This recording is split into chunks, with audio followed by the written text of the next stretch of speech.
கோகினூர் வைரம் அப்படின்னா நம்ம ஊர்ல சாதாரண கல்லு மாதிரி கிடைக்கல. இதுக்கு பின்னாடி ரொம்ப நீண்ட ரோலா வரலாறு இருக்கு.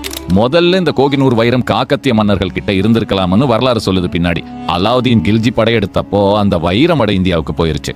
அதுக்கப்புறம் முகல் பேரரசு வந்ததும் பாபர்ல இருந்து பெரிய பெரிய முகல் மன்னர்கள் எல்லாரும் இதை தங்களோட அரச கல்லாலஸ்தானத்துல வச்சிருந்தாங்க. 1739 நாதிர் ஷா டெல்லி கைப்பற்றியதும் இதுதான் மலைக்கு மேல இருக்கும் ஒளின்னு சொல்லி இதுக்கு கோகினூர்னு பேரை வச்சவர் அவர்தான். நாதிர் ஷா இறந்ததுக்கு அப்புறம் இந்த வைரத்தை ஆப்கானிஸ்தான் அரச குடும்பத்துக்கு போய் சேர்ந்துச்சு. அங்கிருந்து ஷாஜூ ஷா கிட்ட இருந்தது. 1813 ரஞ்சித் சிங் லாகூருக்கு வர செஞ்சு பெற்று வச்சுக்கிட்டாரு. ரஞ்சித் சிங் காலம் முடிஞ்சதும் சிக்கு கட்சிக்குள்ளே சில வருஷம் யாருடைய கையில இருக்குன்னு என்ன நடக்குதுன்னு ஒரே குழப்பமா இருந்துச்சு. ஆனா 1849 முற்றிலும் போர்ல தோற்ற சிக்கு பேரரசு இறுதியா இந்த வைரத்தை கையெழுத்தா பிரிட்டிஷ் ஈஸ்ட் இந்தியா கம்பெனிக்கு ஒப்படைச்சிச்சு. அதுக்கப்புறம் லண்டனுக்கு கொண்டு போயிட்டு 1852 புதுமுறையில வெட்டி குயின் விக்டோரியாவோட கிரவுன்ல வச்சாங்க. அப்படியே இன்னைக்கு வரைக்கும் பிரிட்டிஷ் கிரவுன் ஜுவல்ஸ்ல ரொம்ப காப்பாத்தி வச்சிருக்காங்க.